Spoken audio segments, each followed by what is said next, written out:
తారాగౌడ్, తెలంగాణ విద్యా సమితి. Website 2025 counselling ప్రక్రియ మొదలైంది. గతంతో కంటే కొంత విభిన్నంగా విద్యార్థులకు 100% మేలు చేకూరే విధంగా ప్రభుత్వం పకడ్బందీ చర్యలు తీసుకుంది. 1-2 చిన్న చిన్న నిర్ణయాల్లో మరి తెలియజేశారు అని 1-2 నిర్ణయాలు కాస్త ప్రభుత్వ ఆలోచనలకి ప్రస్తుత మార్కెట్ విభిన్నంగా ఉన్నాయి. దీంట్లో మొదటగా ప్రభుత్వాన్ని అభినందించాల్సిన విషయం ఏదైతుందంటే రిజల్ట్ కి ముందు అంటే ఏదైతే ఫస్ట్ ఫేజ్ రిజల్ట్ కి ముందు మాక్ రిజల్ట్ ఇస్తున్నారు. అంటే 13th రోజు రిజల్ట్ ఇస్తున్నారు.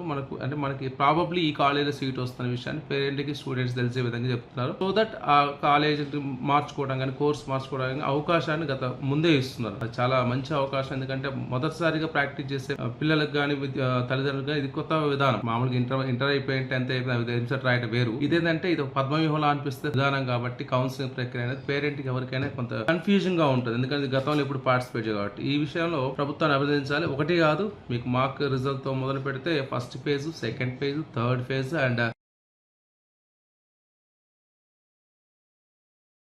అభిరుచిని బట్టి కోర్సెస్ మీ ర్యాంక్ని బట్టి రిజర్వేషన్ బట్టి మీరు చేంజ్ చేసుకోవచ్చు. ఒకసారి చేస్తే రెండోసారి జరగకుండా కూడా మీరు ఎవాల్యూట్ చేసి వెళ్ళిపోవచ్చు. మీకు కౌన్సిలింగ్ స్లాట్ బుకింగ్ మొదలవుతుంది. తర్వాత సర్టిఫికేట్ వెరిఫికేషన్ జరుగుతుంది. ఈ రోజు స్టార్ట్ అవుతుంది అనుకుండా 6th నుంచి మనకు వెబ్ ఆప్షన్స్ ఉన్నాయి.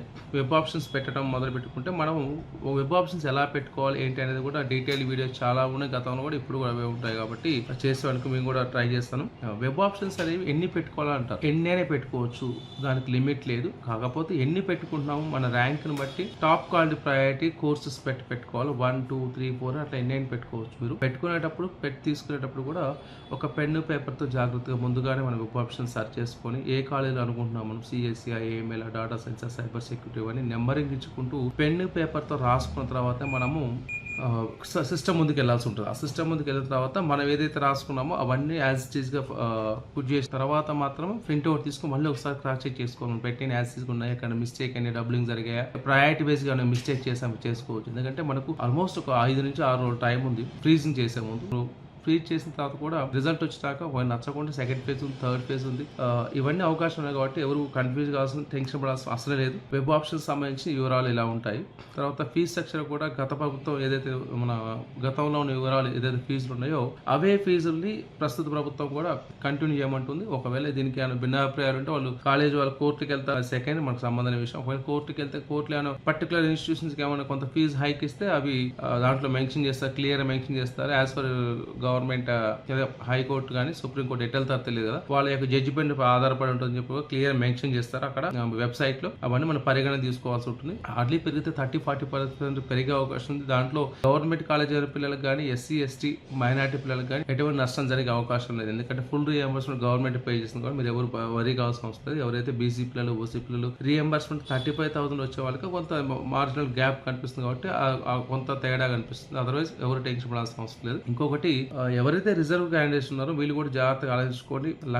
దేశంలో 20 లక్షల మంది సిఎస్సి రిలేటెడ్ కోర్సులో జాయిన్ అవుతున్నారు. Not only Telangana, entire nation లో. ఈ కాంపిటీషన్ కమింగ్ 4 years ఎంత ఉంటుందో మీరు ఊహించుకుంటున్నారు. కోర్స్ సిలబస్ వైపు మారడానికి కొద్దిగా ట్రై చేయండి. అట్లీస్ట్ మరి కంప్లీట్ కోర్ అంటే ఈసీ ఉంది. కొన్ని కాలేజీలో మనకు మైనర్ డిగ్రీ సిఎస్సి ఇస్తారు అంటే టాప్ కాలేజెస్ లో. మనం అందరితో పాటు చిన్న చిన్న కాలేజ్ సిఎస్సి కంటే కొంచెం పెద్ద కాలేజీలో EC, triple, mechanical, civil, EIE లాంటి కోర్సు తీసుకోవడం వల్ల రేపు రానున్న రోజుల్లో కూడా గణనీయంగా అవకాశాలు పెరుగుతాయి ఉద్యోగాలు సాధించడానికి గవర్నమెంట్ సెక్టర్లో కానీ, ప్రైవేట్ సెక్టర్లో కానీ. లేదు అంటే మీరు కాంపిటేటివ్లో చాలా వరకు ప్రిపేర్ కావచ్చు. మనకు ఆ కోర్స్ సిలబస్ మనం సపోర్ట్ చేయనప్పుడు ఆటోమేటిక్గా మనకు మైనర్ డిగ్రీ సిఎస్సి ఉంది కాబట్టి సాఫ్ట్వేర్ రంగం ఇప్పుడు అడుగులు వేయచ్చు. లేదు ఎంఎస్సీ చేసినప్పుడు అందరూ సమానం. ఎంఎస్ కూడా మీరు వెళ్ళొచ్చు, ఎంఎస్ కూడా చేసుకోవచ్చు. కంప్యూటర్ సైన్స్ బయటకు వెళ్ళడానికి ఏదైనా డిగ్రీ కావచ్చు కాబట్టి మీరు బయట ఫారిన్ కంట్రీస్కి వెళ్ళాలంటే ఏ డిగ్రీ అయినా ఈక్వల్ ఉంటుంది. ఎవరైనా ఎంఎస్ చేసుకోవచ్చు, ఇర్రెస్పెక్ట్ ఎనీ బ్రాంచ్. సో ఆలోచించి ఆప్షన్స్ పెట్టుకోండి. అందరిలో బడి గొర్రెలా ఒకలా పోకుండా అట్లీస్ట్ మన సింహాలు ఒకలా ఉందాం ట్రై చేయండి. ఎవరైనా కాంపిటేటివ్ ప్రిపేర్. ఎందుకంటే మోనోపోలీ అనేది ఎప్పటికైనా సొసైటీకి కానీ దేనికైనా కానీ మంచిది కాదు. మన ఇంటర్మీడియట్ చూస్తూ ఉన్నాం. ఉంటే నారాయణ, చైతన్య అన్నారు. ఇప్పుడు ఏమైనా ఎవరికి బైపీసీ లేరు, ఎంపీసీ అంటున్నారు. అంటే రీసెర్చ్ రంగం వైపు కానీ మనం చూస్తున్న ఐఏఎస్, ఐపీఎస్ కావచ్చు, ఎంఆర్ఓలు కావచ్చు, లేదంటే గ్రూప్ 1, గ్రూప్ 2 ఆఫీసర్లు వీళ్ళంతా సొసైటీలో చాలా మంది కాదు. అబ్దుల్ కలాం లాంటి సైంటిస్ట్ రావాలంటే ఓన్లీ బీటెక్ చేస్తే కాదు. మనకి అన్ని రంగాల్లో మనం వికసిస్తేనే, అన్ని రంగాల్లోనే వివిధ రకాల విద్యార్థులు వాళ్ళ యొక్క ప్రతిభను చాటితేనే సొసైటీ విరజిల్లుతుంది. సొసైటీకి అందరూ అవసరం, అన్ని కోర్సులు అవసరము, అన్ని వైపులు ఉండడం అనేది చాలా అవసరం. మోనోపాలీ ఒక బీటెక్, ఒక బైపీసీ తీసుకునే ఎంబీబీఎస్ ఒకటే కాదు. ప్రజా జీవితంలో అందరూ అవ్వాలి, అన్ని రంగాల్లో నిష్ణాతులు ఉండాలి. ఆ వైపు అడుగులేద్దాం కోరుకున్నాం.